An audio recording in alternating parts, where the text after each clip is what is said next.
I'm Matthew Dank, and this is Service and Beyond podcast, where we talk to Australian military veterans about their service stories and their journeys out of uniform and back to civilian life.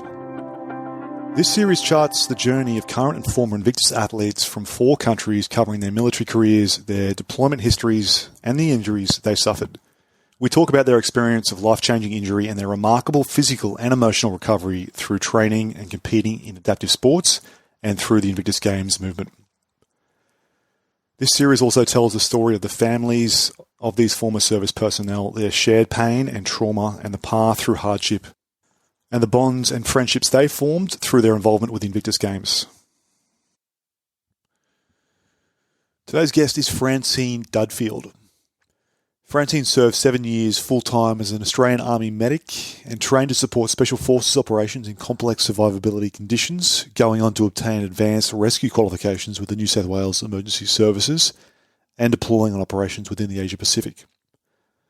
After suffering a series of deteriorating medical conditions, Francine was discharged from Army, dealing at the time with chronic pain, family breakup, and a forced career transition.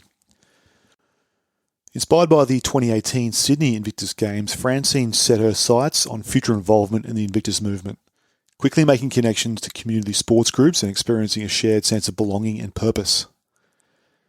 The Invictus experience has allowed Francine to recast her perceptions of a military service while learning to better manage her physical recovery amongst allied health professionals. In this episode, we also touch on the fine balance between determination and tenacity, skills we've picked up in our military service, and self-compassion and the need to listen to the body when dealing with the recovery from complex medical conditions. Francine this year represents the Australian team competing in powerlifting, rowing, and sitting volleyball. Enjoy the episode with Francine Dudfield. Excellent. Well, Francine, welcome to the show. Great to have you here. Oh, thank you. I'm glad to be here. Great opportunity. We're now just a matter of days, in fact, less than 2 weeks out from the Invictus Games 2023. It's the first games for you. So how are you feeling about the mood and the vibe and the excitement? Yes, I'm very, very excited, actually. A little bit apprehensive because I don't really know what to expect, as it's my first games.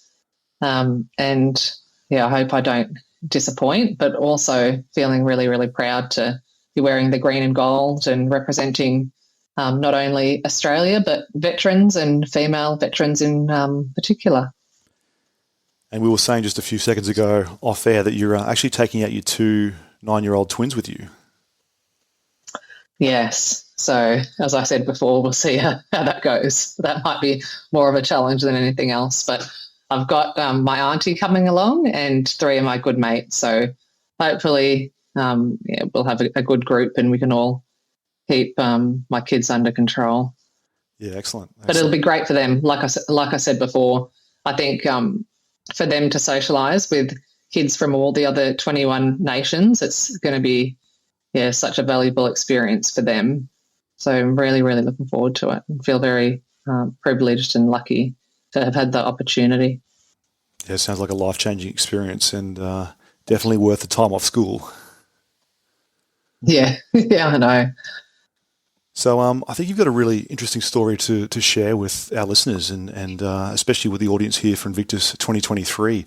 But we might start with your journey into defence and the Australian Army. Where did that start out for you? Yeah, so in high school I was always into sport, always kind of looking for my next challenge and adventure. I finished high school. I completed school in Wantirna College in Melbourne. And then I applied for nursing. So I went straight to uni while I worked part-time. But, there was just something missing. And at the time we were in Iraq and a couple of other events had happened internationally that really kind of made me want to give a little bit more to not only my country but to the international community. And so, I thought the Army was a really good fit. It seemed like it'd be really exciting, heaps of different opportunities. And so I applied as a medic and, got accepted. And then, the rest is history. And Army in Australia is pretty good about recruiting people and getting them through their training quite quickly and out there onto operations. So you must have had quite a fast run back then. Yeah, so trained at Kapuka, and then at Albury Wodonga, it was a 9-month medic course. And then from there, I was posted to 1 HSB, 1 Health Support Battalion in Holsworthy, Sydney. And then, I did a couple of deployments with the hospital. But it was pretty quick. Like I was still very, very young, which I guess a lot of veterans, military members are when they deploy for the first time. How old were you? But it was exciting. I was very keen. Very keen, yeah. I think my first deployment maybe like 21. 21. I think from memory. It was a long time ago. Unfortunately, a very long time ago. But still a baby, really, when you think about it. Yeah, I think you were at that age, going back, and your early deployments there. Where did that take you? So I went to Kuwait in the Middle East. Just supported a few teams there, and then I went on the Canimbla. Operation Quick Step. So we were.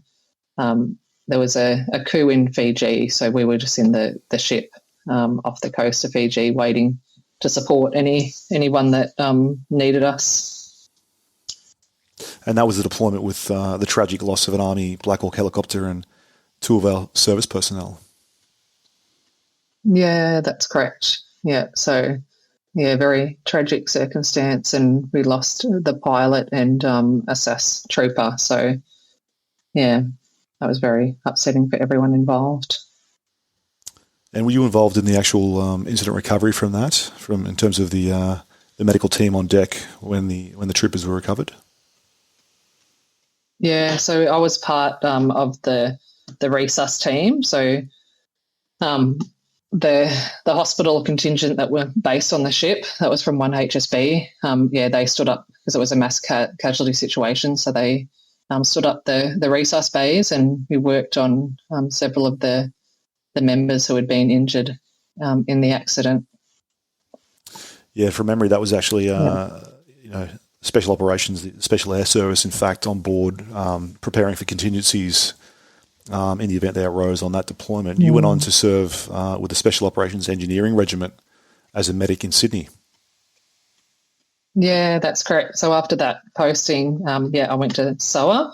It was IRR at the time, Incident Response Regiment, part of Special Operations Command. So, I was there for a couple of years, and, lucky enough to do a specialised course, like CBRN course, so chemical, biological and radiation medicine. So that was extremely interesting and something, I'm very fortunate to have completed. We also went to Canada and did some training with their special forces, just in terms of biological warfare and a few other things. So that was an eye-opener. Very enjoyable being part of a team. But just high level, obviously having all those skills and being ready to help people if there was ever an incident in Australia or overseas. And for our non-military listeners, that's some extremely high-end training. We're talking about the potential for an adversary to use chemical or biological or nuclear weapons against our people, and you having to render first aid for our military personnel so they can either recover from those situations or keep on doing the job and keep on fighting. So super important skill set, super important work. Yeah, that's correct. I remember during the training, and even when I was at the unit, having to wear, the gas masks and all kitted up so you're protected from all the different hazards, and it was it wasn't the most enjoyable, but you have to do it, don't you? So you're ready just in case. Yeah, very uncomfortable gear, and thankfully they've designed some new masks, and the current gear is much more comfortable and much more permissive. Okay. Oh, well, that's good news. Did you ever go through the tear gassing as part of the training where you had to take your mask off in the chamber and breathe the gas for a couple of minutes? Yeah, I think we all had to do that, actually. I think it was a long time ago, but I think you had to do you had to run and then get tear gassed and then do all sorts of crazy things that weren't pleasurable at all. But it was pretty hardcore. Yeah, it's strange to think that if there's any actual training value or benefit to be had from it, but it's certainly a ritual and a tradition that defence used to love. Yeah. Yeah, one of many, I'd say. And you actually went on to do some other really interesting courses working with emergency services in New South Wales. Yeah, I was very lucky to also be selected to complete the SCAT course with New South Wales Special Operations, so that Special Casualty Access Team course. So that involved learning how to rescue, vertical rescue, learning how to rescue people that were injured in caves or canyons. So that was very intense. And the people from New South Wales Ambulance are very, just remarkable, amazing, amazing people. So I have the utmost respect for that organisation and the SCAT trained paramedics, so all intensive care level paramedics, and have that the rescue training behind them as well. So that was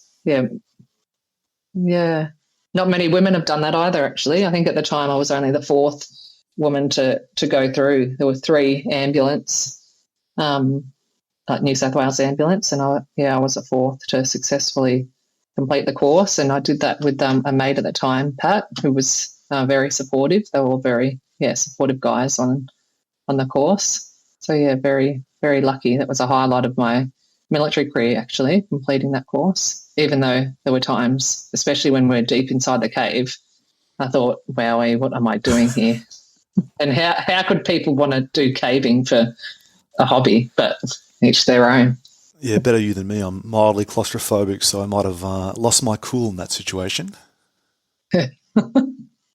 I know, you know what's so strange? As I get older, I'm becoming a little bit more like that. And even I never used to have panic attacks or even close to panic attacks.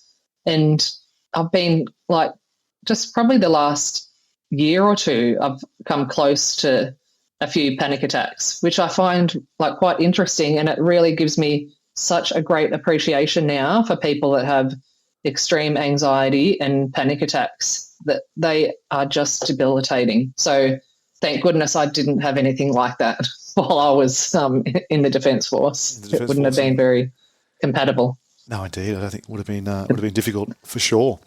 So from your career there and your training in medicine as a medic in Army, and then obviously your deployments throughout that period, what brought you to your exit from Defence, and what were your injuries that you suffered at the time?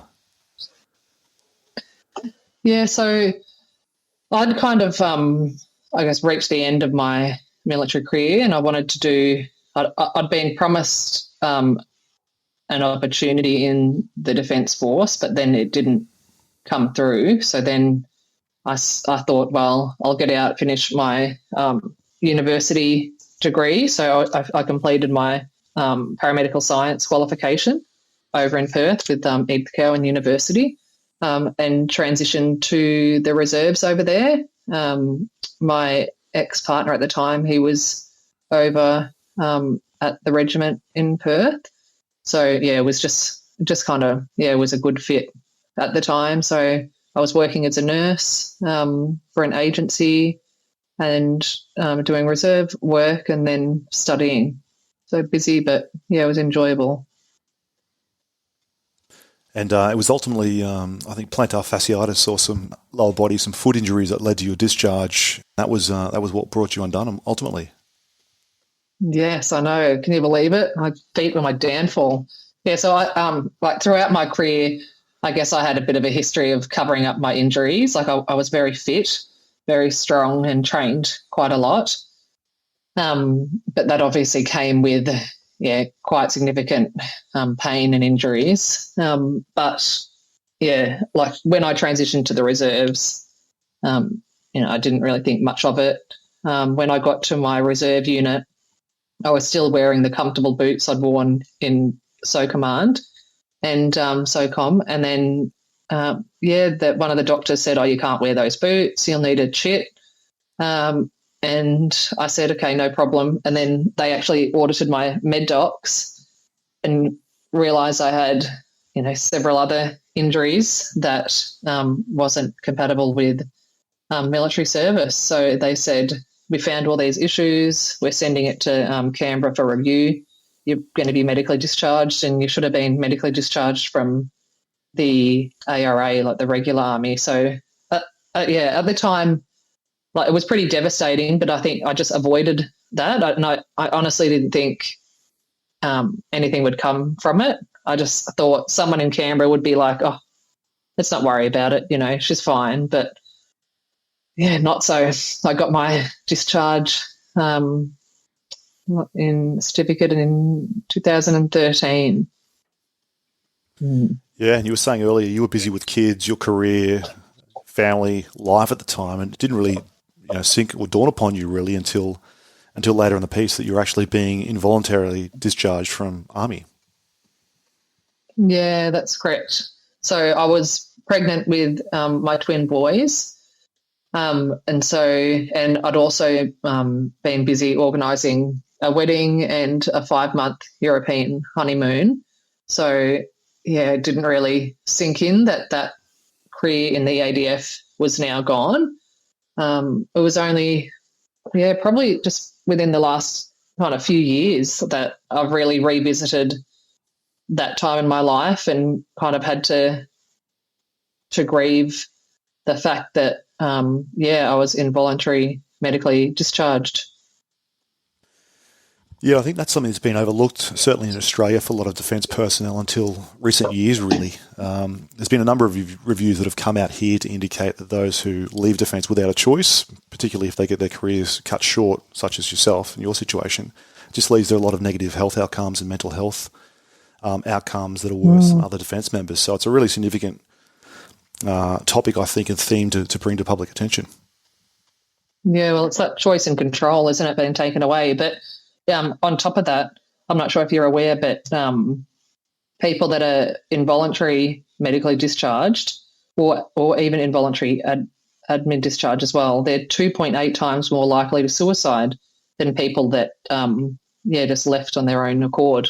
Because I sat in the Royal Commission yesterday, so the Royal Commission to Veteran and Defence Suicide, and that was, a statistic that came up, which, it shocked me actually, because it's quite, almost 3 times more likely to suicide if you're medically discharged. Yeah, so sad figures. Yeah. I honestly didn't know it was that high. That's significant. That's really, really high. Yeah.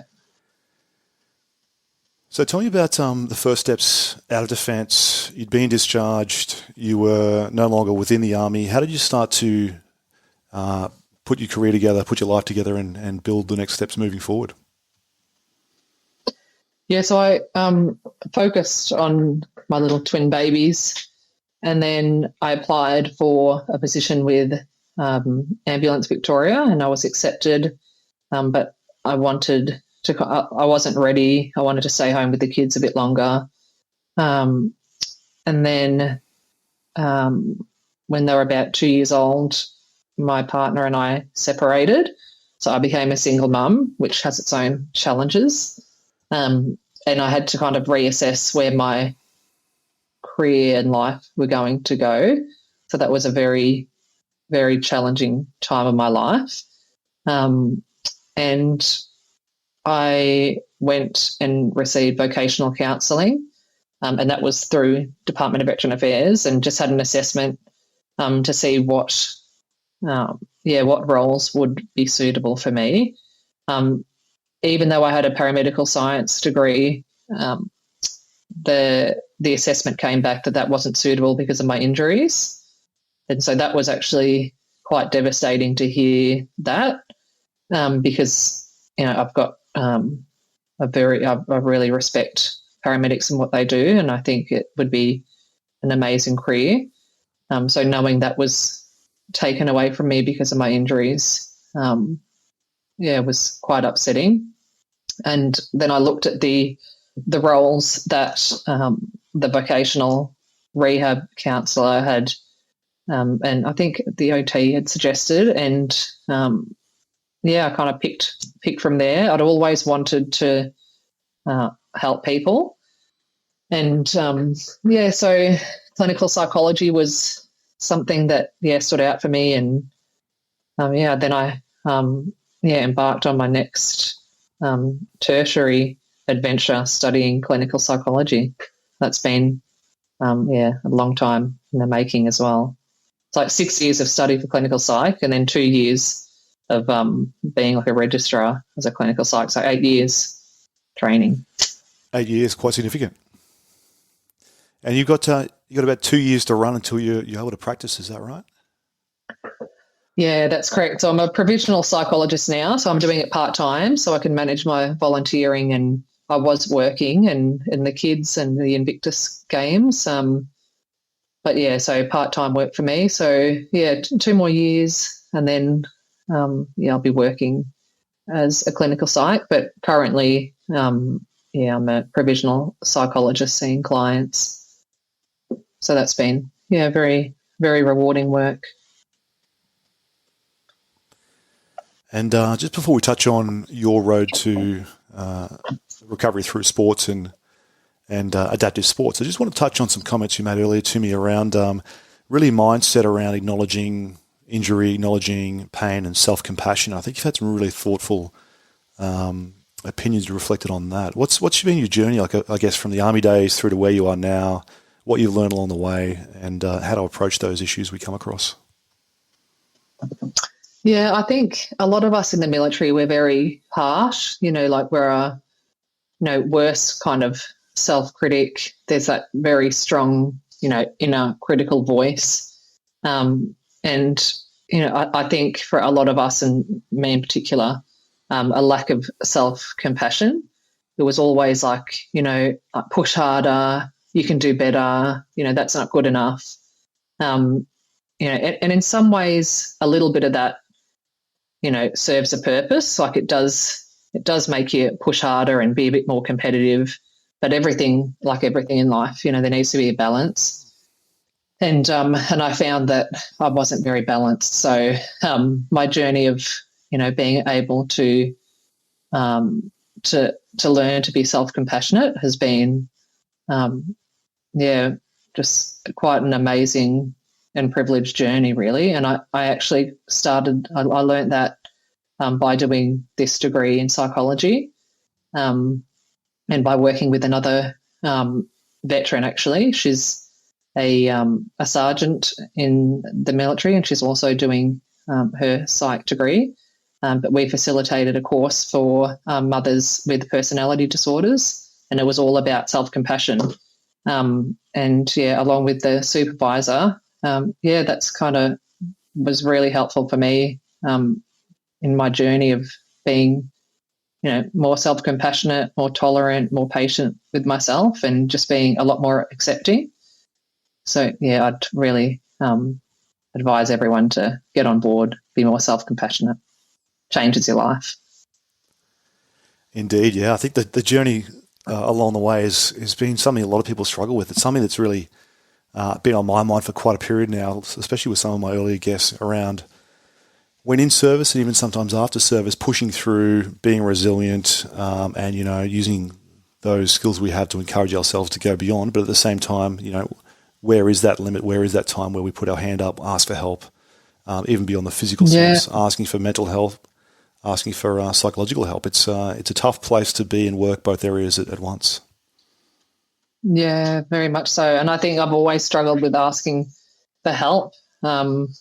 You always think being independent is being strong, but that's not the case. And as humans, we're built to be kind, like we thrive on connection and belonging. And, for that, we need to be empathetic. And I think the military environment doesn't foster empathy. That's kind of another aspect that, needs, I guess, a lot of work and an effort to make sure you're showing empathy to others, and again, just being self-compassionate.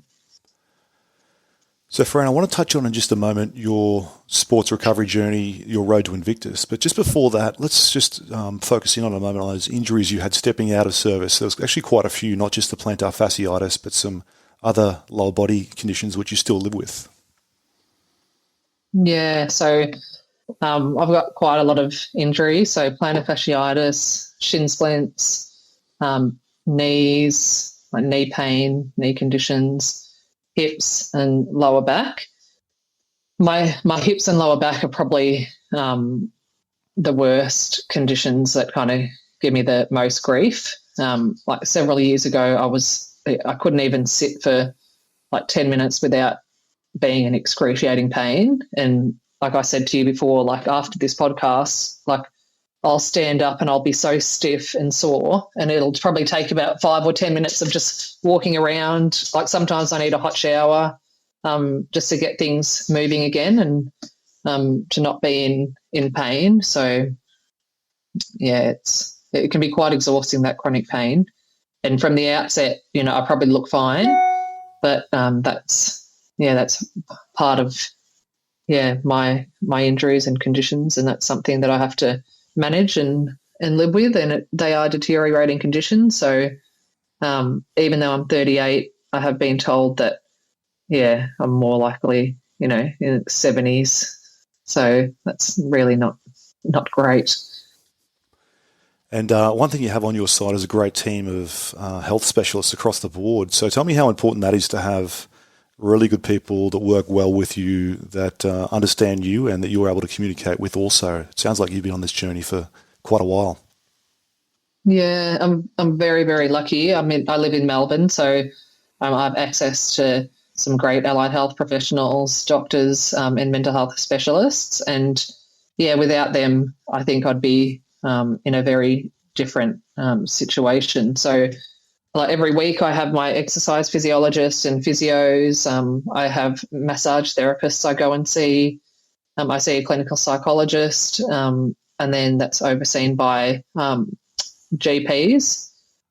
And I'll often, not often actually, but several times I've gone to see surgeons and orthopedic surgeons just to kind of get reassessed and see, if I'm still on the right path, if they need to do surgery. But luckily, fingers crossed at the moment, no hip replacements or knee replacements or anything to do with my back at the moment. So just keeping an eye on everything and managing it conservatively with my team. So, and they all really well educated, really passionate, really helpful. So I feel fortunate that I have access to those professionals.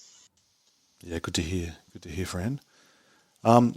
So Invictus 2018, back in Sydney, the first games we hosted, not long after the games themselves started back in London, 2014.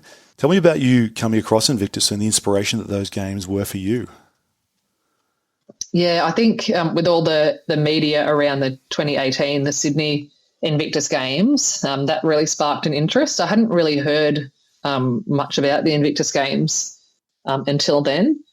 And I remember watching it on the ABC, and I was like, oh, this looks great. Like, what an experience. Like the opening ceremony and, just the camaraderie and the mateship and the emotion you saw among all the athletes. And I was like, oh, I want to be part of something like that. And so then, I applied, put my expression of interest in. And then, not long after we had COVID, so I completely forgot all about it. And then after COVID, I got an email inviting me to an interview. So that was really exciting. And then, I interviewed, went to the selection camp, and I was one of the lucky competitors to be selected for Team Australia 2023. There you go. How was that feeling? Yeah, amazing. I remember just waiting for the email, like after the selection camp. They said, just wait out, you'll hear from us to let you know if you were successful or not. And so every day, like every time you heard a ping on your phone, it was like, oh, is this, And then I remember I got a message from one of the other competitors saying, oh, have you found out yet? And I was like, oh, no, does that mean they've found out and they don't want to tell me if they've got in or but it was great when it came through. I was very relieved, very excited. Absolutely. And it must be just amazing to be part of the movement, part of the team preparing for the games, and not long to go. And you'll be over there playing powerlifting, rowing, and city volleyball. How did you go preparing for those sports? Yeah, so the powerlifting, I was hooked up with a powerlifting coach. So the Invictus powerlifting coach gave me a few names of people in my area, which was really great.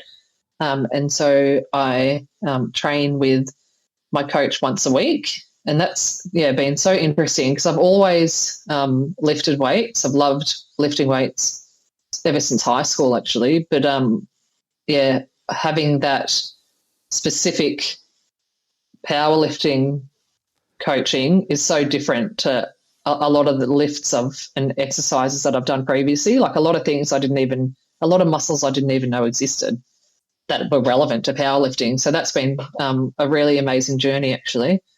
And rowing, I've been lucky to have been set up with a rower from Rowing Victoria. So they've come on board to help support Invictus Australia. So I've got a rowing machine in my backyard that I use because sometimes it's hard to get away from the kids. So when they come back from school, I can train in the backyard. And then the sitting volleyball, I actually train with my kids sometimes. They think it's great.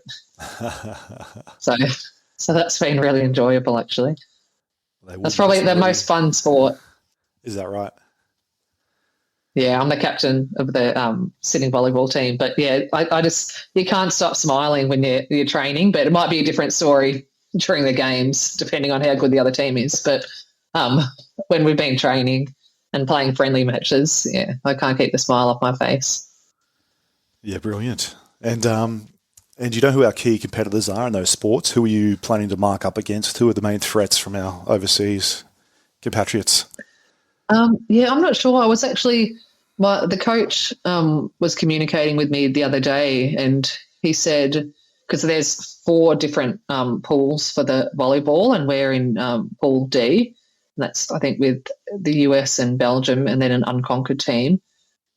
And he said that he wasn't really sure on how strong those teams were. So I guess it's hard. It's kind of hard, I guess, a lot, like we're going into the games not really knowing a lot about our competitors. It's not like, any other event where you can go on, Instagram or go on someone's page and see what they're lifting or watch them from previous competitions. So, I guess that's a little bit of a point of difference in these games.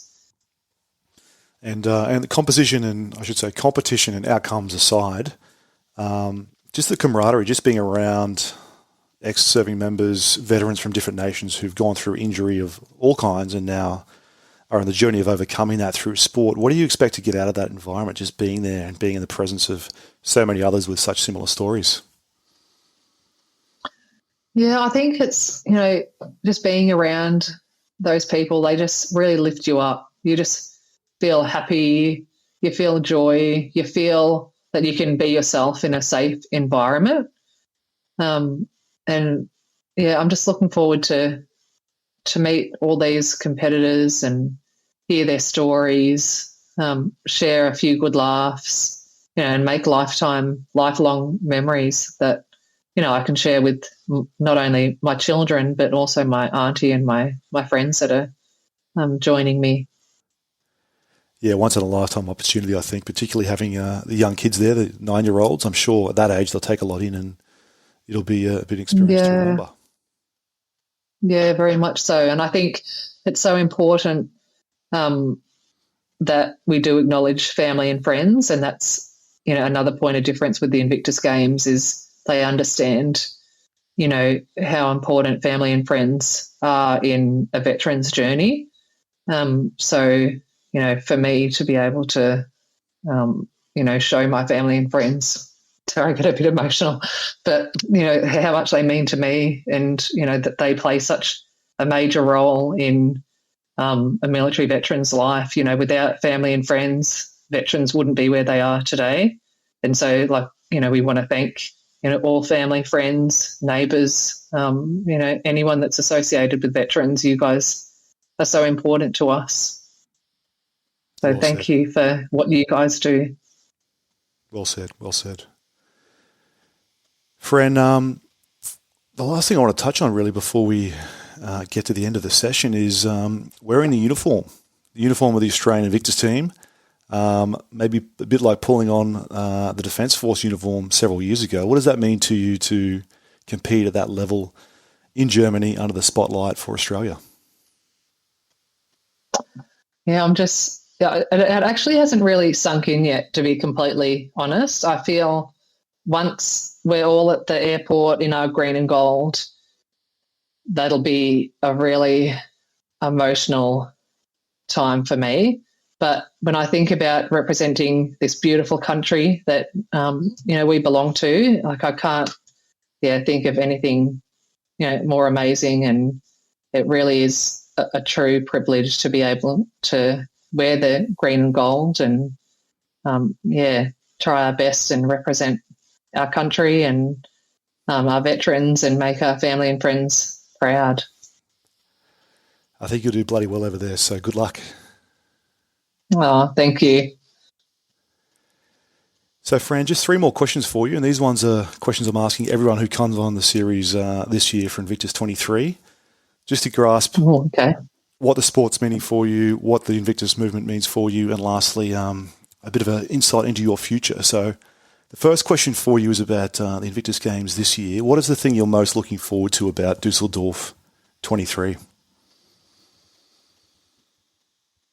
I think walking out and doing my first lift for the powerlifting and just seeing my family, my friends, like the rest of the green and gold army, and just feeling that pride and knowing I'm giving it my all. That's something, that I'm really can't wait for, actually. And Fran, the next question, if there's someone out there listening today, a military veteran who's struggling with a mental or a physical health problem, and they're thinking about competing in adaptive sports and following a path like you've done, what would your message be to them? That's a very good question. I think this journey with Invictus Australia has been so healing for me. I had a bit of a negative experience at one stage in the defence, and when I left, I did have a bit of a negative view on the Australian Defence Force, and this journey has really changed my opinion. The ADF and Invictus Australia, they've worked really hard to make the games and the pre-games camps into a real safe environment, and one that fosters empathy, is very, very inclusive and very, very tolerant of people's differences, and one where you are valued as an individual and you have choice and control over not only your journey but also the decisions in terms of what you want to do in the games. And I think that has been invaluable for me, like to see that. So anyone out there that may be a bit apprehensive or think that it might just be similar to being in the ADF, I'd really, really strongly suggest that you give it a go, because of the people that you meet, the experiences you've had really will change your life. So good luck, but hopefully you take my advice, because it's an amazing opportunity. And Fran, last question for you tonight, and that's around what the future holds for you. You've had an extraordinary journey out of Army with your career starting out as a medic, with the skills you've picked up in service at some of the highest skill levels, really in global military and in your paramedic skills arena. And now you're starting to become a clinical psychologist. You're in fact really at the cusp of achieving that. What does the future hold for Fran? Where are you going to be in 10 years from now? Hopefully on holidays for the majority of the year. But no, I hope to been able to help a lot of people in their own mental health journeys. And also, I hope that I continue to have a lot of personal growth. And I'm always learning from my clients, from my friends, from my family. So, yeah, I can see myself being in a very comfortable place in terms of my profession. And I think I'd also, want to have an amazing relationship with, my sons who will be, older, potentially finishing school, and I just want to be able to support, my clients, friends, family, and be happy within myself. Just be able to be an authentic person in every, situation and with every different person. So, that's what I kind of see for myself, and hopefully that comes to fruition. We'll have to wait and see. We will. Well, Fran, thank you for your time tonight. Thank you for coming on, being so open with your experience and sharing so openly for our listeners and for those who are following in your footsteps. Best of luck in Dusseldorf. I'll be watching keenly, and all I can say is go Team Australia. I hope it's a great experience for you. Great. Thank you so much. That's the episode with Francine Dudfield, and our second last for the series. In our next episode, we join husband and wife Stefan and Evelyn Huss from Germany. Stefan is an ambassador for the 2023 Dusseldorf Games, and in the final episode we discuss his battle with PTSD and the special significance of the Dusseldorf Games for the German military community. Join me for episode 5 on Service and Beyond.